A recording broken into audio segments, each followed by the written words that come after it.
This is the story of a man named Stanley.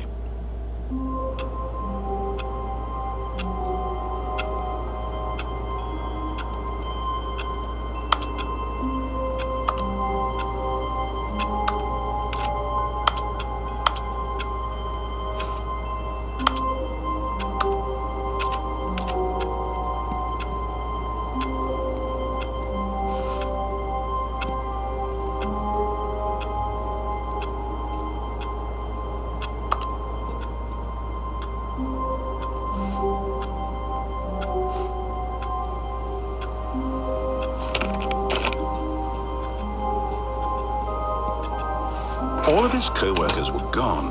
What could it mean? Stanley decided to go to the meeting room. Perhaps he had simply missed a memo. No matter how hard Stanley looked, he couldn't find a trace of his co-workers.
When Stanley came to a set of 2 open doors, he entered the door on his left. This was not the correct way to the meeting room, and Stanley knew it perfectly well. Perhaps he wanted to stop by the employee lounge first, just to admire it.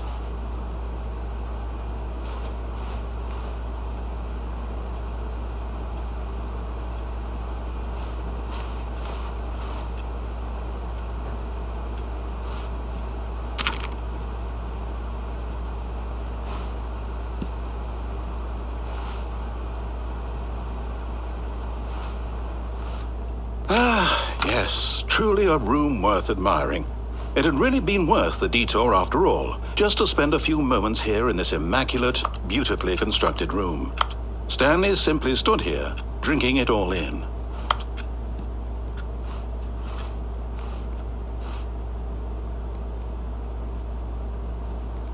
Yes, really worth it being here in the room.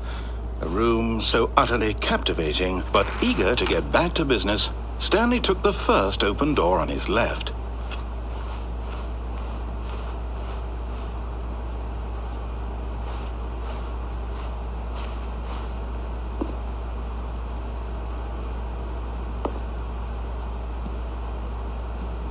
Stanley was so bad at following directions, it's incredible he wasn't fired years ago.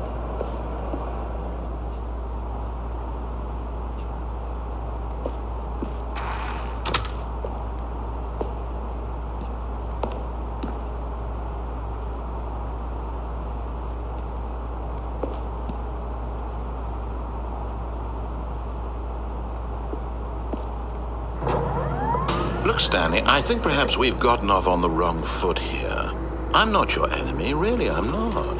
I realize that investing your trust in someone else can be difficult, but the fact is that the story has been about nothing but you all this time.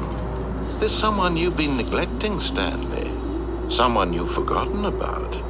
Please, stop trying to make every decision by yourself. Now, I'm not asking for me, I'm asking for her. This is it, Stanley. Your chance to redeem yourself, to put your work aside, to let her back into your life. She's been waiting.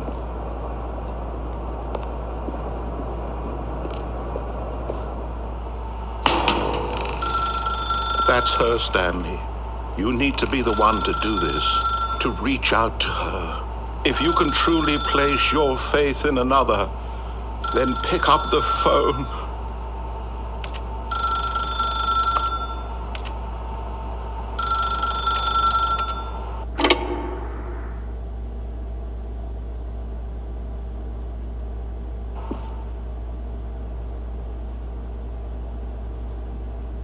Oh, Stanley, is that you?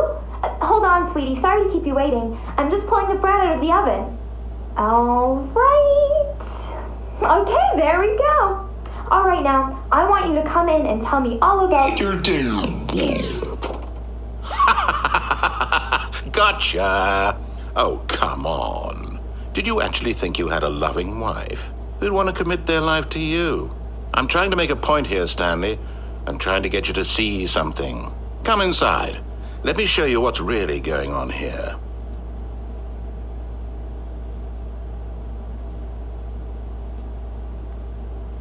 Sorry, but you're in my story now.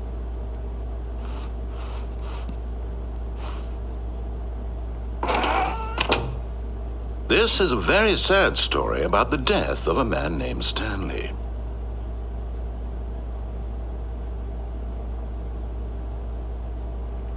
Stanley is quite a boring fellow. He has a job that demands nothing of him, and every button that he pushes is a reminder of the inconsequential nature of his existence.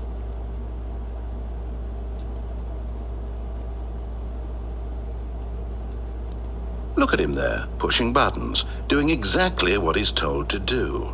Now he's pushing a button. Now he's eating lunch.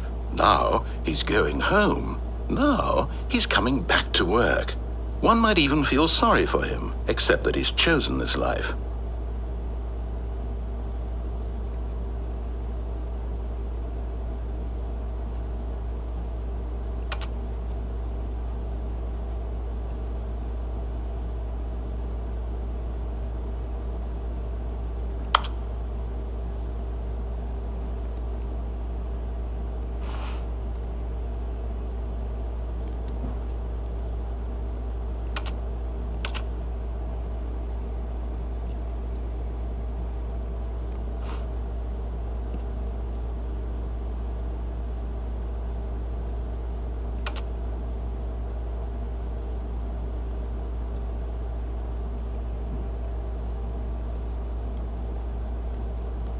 But in his mind, he can go on fantastic adventures. From behind his desk, Stanley dreamed of wild expeditions into the unknown, fantastic discoveries of new lands. It was wonderful. And each day that he returned to work was a reminder that none of it would ever happen to him. And so he began to fantasize about his own job. First, he imagined that one day while at work, he stepped up from his desk to realize that all of his co-workers, his boss, everyone in the building had suddenly vanished off the face of the earth. The thought excited him terribly. So he went further. He imagined that he came to two open doors and that he could go through either. At last, choice. It barely even mattered what lay behind each door. The mere thought that his decisions would mean something was almost too wonderful to behold.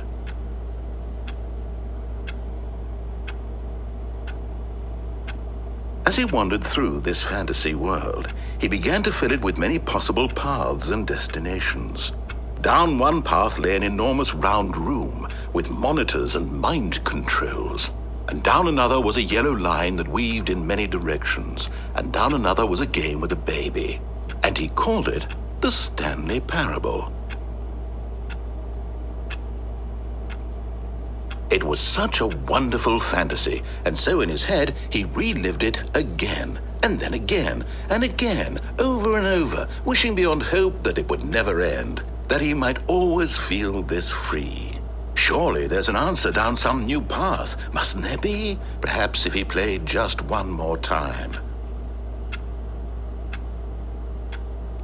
But there is no answer. How could there possibly be? In reality, all he's doing is pushing the same buttons he always has. Nothing has changed. The longer he spends here, the more invested he gets, the more he forgets which life is the real one. And I'm trying to tell him this, that in this world he can never be anything but an observer, that as long as he remains here, he's slowly killing himself. But he won't listen to me. He won't stop. Here, watch this. Stanley, the next time the screen asks you to push a button, do not do it. You see? Can he just not hear me? How can I tell him in a way that he'll understand that every second he remains here, he's electing to kill himself? How can I get him to see what I see? How can I make him look at himself?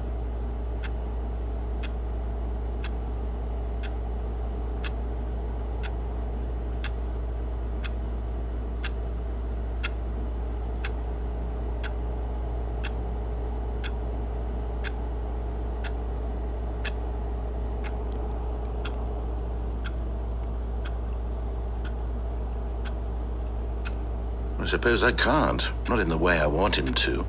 But I don't make the rules. I simply play to my intended purpose, the same as Stanley. We're not so different, I suppose. I'll try once more to convey all this to him. I'm compelled to. I must. Perhaps, well, maybe this time he'll see. Maybe this time. And I tried again, and Stanley pushed a button.